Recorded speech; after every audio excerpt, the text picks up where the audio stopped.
বাবা জানো, আজকে না টিউশনে এক্সাম ছিল আর আউট অফ 40 আমি 30 পেয়েছি। এই বাহ, ঠিক আছে যা আর মন দিয়ে পড়াশোনা কর, আমি সন্ধ্যাবেলা বেরোলে মিষ্টি নিয়ে আসবো। বাবা, ও বাবা কাজ শোনো না। করছি মা, দাঁড়া। তুমি কাজ পরে করবে, শোনো না আগে। এই ছবিটা না আমি এঁকেছি। আরে বা, দারুণ তো, খুব সুন্দর রেখেছিস। মা, আজকে তুমি বলেছিলে বলে শুধুমাত্র বোনের সাথে চিপস শেয়ার করে খেয়েছি আমি। বাহ, আমি তো জানি আমার মা লক্ষ্মী, সব সময় ভাগ করে খাবি। ঠিক আছে বাবা জানো, আজকে না স্কুলের ম্যাম আমাকে না ভালো বলেছে। আজকে কোশ্চেন করেছিল সিলেবাস থেকে, দিয়ে পরে আমি একদম ঠিকঠাক অ্যান্সার দিয়েছি। মুখস্থ একটু ছিল, বাকিটা একটু মনের থেকে বানিয়ে বানিয়ে অন্য অন্য পয়েন্ট দিয়েছি, তো তাতে ম্যাম না খুব ভালো বলেছে আমাকে। এই না হলে আমার মেয়ে। আরো মন দিয়ে পড়। মা, যাও রান্নাঘরে গিয়ে দেখো, আমি না একদম গোল রুটি বানিয়েছি। গোল রুটি বানিয়েছিস নাকি ভারতের ম্যাপ বানিয়ে না দিয়েছিস? না, একদম গোল হয়েছে। তাহলে তো আমার মেয়ে রান্নাও শিখে গেল। দেখো মা, আমি সব জামা কাপড় গুছিয়ে রেখেছি একদম ঠিকঠাক করে। আজকের থেকে আর জামা কাপড় তুমি ভাঁজ করবে না, তুমি রাখবে না তোমার কাছে, আমি আমার কাছে রাখবো এরকম করে। দেখো একদম ঠিকঠাক আছে। বাবা, ঠিক আছে, নে তোর কাছে রাখবি।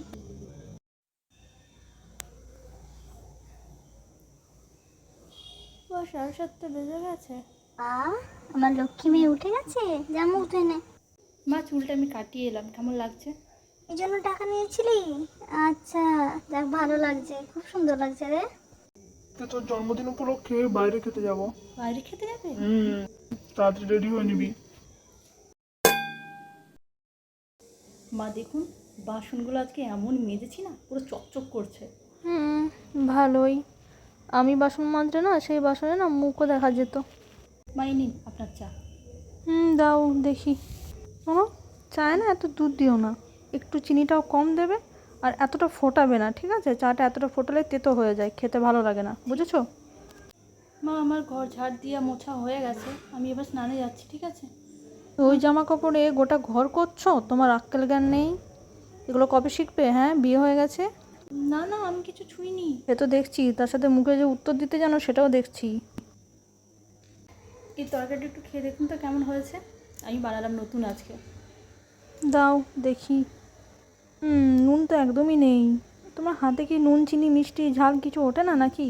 একটু বেশি বেশি করে নুন চিনি ঝাল মিষ্টি দেবে। সব কাজ শেষ, যাই এবার একটু শুই। মা, হ্যাঁ মা বলুন।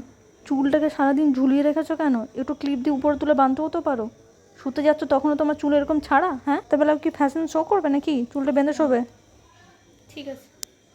রান্না বান্না গোছানো বাগানো হয়ে গেছে সব। দাঁড়িয়ে দাঁড়িয়ে কোমরটা ব্যথা ধরে গেল একটু।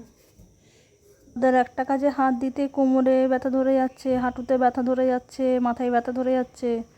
আমাদের সময় আমরা তো কাজ করিনি না, আমাদের সময় না পুরো ঘরে গোষ্ঠীর কাজ করতে হতো।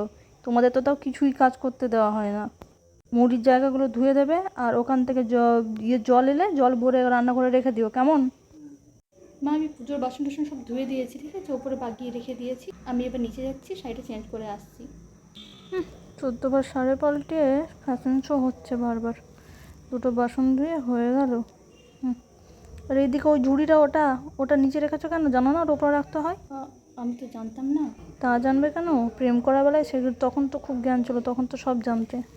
আর সবাইকার প্রসাদ ভাগ করে দিয়েছো তো? হ্যাঁ, করে দিয়েছি। বলছি শোনো না, সন্ধ্যাবেলার দিকে একটু বাজার যাবে? অবশ্যই যাবো, তোমার জন্মদিন বলে কথা। সারাদিন ধরে বরকে নিয়ে নেচে বেড়ানো ছাড়া আর কাজ কি? শোনো, চাটা করে দিয়ে যাবে, আর মুড়ি টুড়ি বেড়ে দিয়ে সবাইকে দিয়ে খেয়ে তারপরে বেরোবে দুজনে।